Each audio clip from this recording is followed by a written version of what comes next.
اور وَإِذْ تَخْلُقُ مِنَ الطِّينِ كَهَيْئَةِ الطَّيْرِ، اس وقت کو بھی یاد کر جب تو مٹی سے پرندے کی شکل بناتا تھا، فَتَنْفُخُ فِيهَا، اے عیسیٰ تو اس میں پھونک مارتا تھا، اور فَتَكُونُ طَيْرًا بِإِذْنِي، وہ مٹی کا پتلا میرے حکم سے پرندہ بن جاتا تھا۔ اللہ حضرت عیسیٰ کو قیامت کے دن عدالت کے کٹہرے بلا کے یہ سارے احسانات گنوائیں گے۔ مفتی طارق مسعود کے بیانات کے لیے مفتی صاحب کے آفیشیل چینل مفتی طارق مسعود سپیچز کو سبسکرائب کریں۔ اور اللہ تعالیٰ نے اس پارے میں حضرت عیسیٰ علیہ السلام کا خاص طور پہ تذکرہ کیا کہ اللہ حضرت عیسیٰ علیہ السلام کو قیامت کے دن عدالت کے کٹہرے میں لے کر آئیں گے، اور عیسیٰ ابن مریم سے کہیں گے کہ اے عیسیٰ سب سے پہلے تو میری نعمتوں کو یاد کر جو میں نے تجھ پر کی ہیں۔ وہ نعمتیں کیا ہیں؟ ایدتک بروح القدس، مقدس روح کے ذریعے میں نے تجھے طاقت دی۔ وہ جبریل علیہ السلام ہر وقت حضرت عیسیٰ کے ساتھ رہتے تھے۔ تکلم الناس فی المہدی کہلا، فی المہدی و کہلا، تو لوگوں سے ماں کی گود میں بھی ہم کلام ہوتا تھا اور ادھیڑ عمر میں بھی، یعنی قرب قیامت میں جب نازل ہوں گے اس وقت عمر زیادہ ہوگی نا، تو اس وقت بھی، اور ماں کی گود میں بھی تو نے لوگوں سے کلام کیا ہے، یہ بھی میرا تجھ پر احسان۔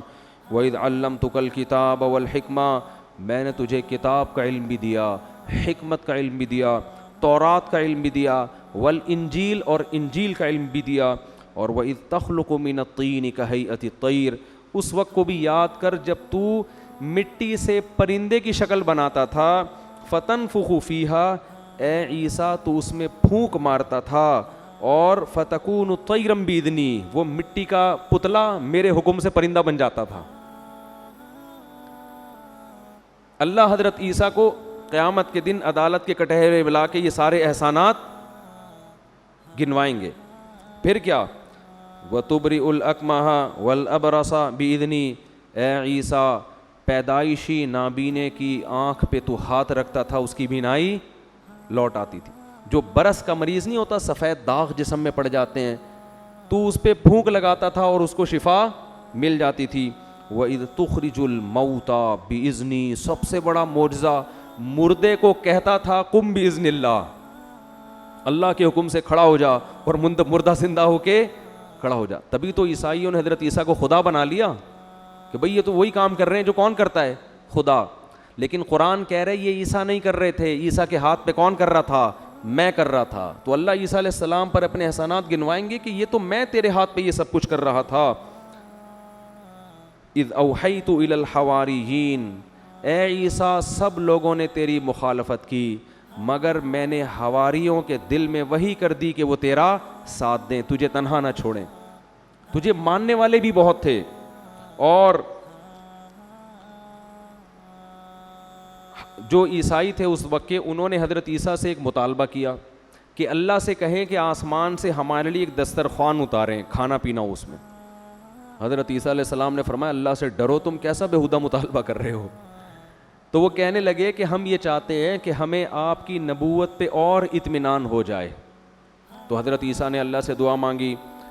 قال عیسیٰ ابن مریم اللہم ربنا انزل علینا مائدۃ من السماء، اے اللہ آسمان سے دسترخوان اتار دے جو ہمارے لیے عید کا دن بن جائے۔ پھر وہ اللہ نے فرمایا میں اتار تو رہا ہوں، انی منزلھا، اتار رہا ہوں، لیکن اس کے بعد اگر کسی نے ناشکری کی تو میں اسے ایسا عذاب دوں گا کہ پورے جہان میں نے کسی کو ایسا عذاب نہیں دیا ہوگا۔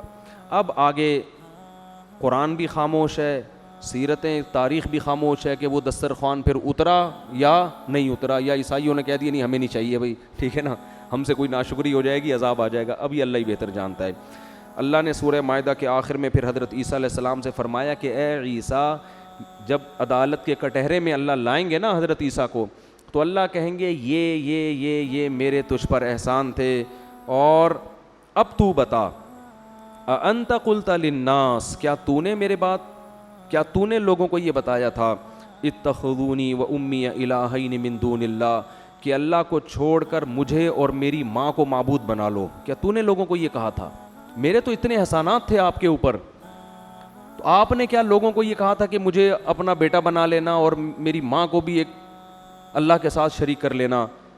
حضرت عیسیٰ علیہ السلام فرمائیں گے سبحانک، اے اللہ تو ہر عیب سے پاک ہے، ما یکون لی ان اقول ما لیس لی بحق، میری یہ مجال نہیں ہے کہ میں اپنی زبان سے حق کے علاوہ کچھ نکالوں، ان کنت قلتہ فقد علمتا، اے اللہ اگر میں نے یہ بات کہی ہے تو تیرے علم میں ہوتی۔ یہ اللہ ایک فارمیلٹی پوری کریں گے، تعلم ما فی نفسی ولا اعلم ما فی نفسک، تیرے دل میں جو کچھ ہے میں نہیں جانتا، میرے دل کے خیالات سے تو واقف ہے، ما قلت لہم الا ما امرتنی بہ، میں نے ان کو وہی کچھ کہا تھا جس کا تو نے مجھے حکم دیا تھا، ان اعبدوا اللہ، کہ صرف کس کی عبادت کرو، غلامی صرف اللہ کی ہوگی، پیغمبر کی نہیں ہوگی، ربی و ربکم، جو میرا بھی رب ہے اور تمہارا بھی رب ہے، وکنت علیہم شہیدا ما دمت فیہم، جب تک میں ان کے درمیان موجود تھا ان کے حالات سے باخبر تھا، فلما توفیتنی، جب تو نے مجھے اٹھا لیا، کنت انت الرقیب علیہم، تو تو نگہبان تھا، مجھے نہیں پتا پھر یہ میرے بعد کیا کرتے رہے ہیں، ان تعذبہم فانہم عبادک، اے اللہ اب یہ میری قوم تیرے سامنے کھڑی ہے، تو ان کو عذاب دینا چاہے تو یہ تیرے بندے ہیں، وَإِن تَغْفِرْ لَهُمْ، ان کو معاف کرنا چاہے تو بھی تو زبردست غالب اور حکمت والا ہے، اب یہ تیرے اوپر ہے۔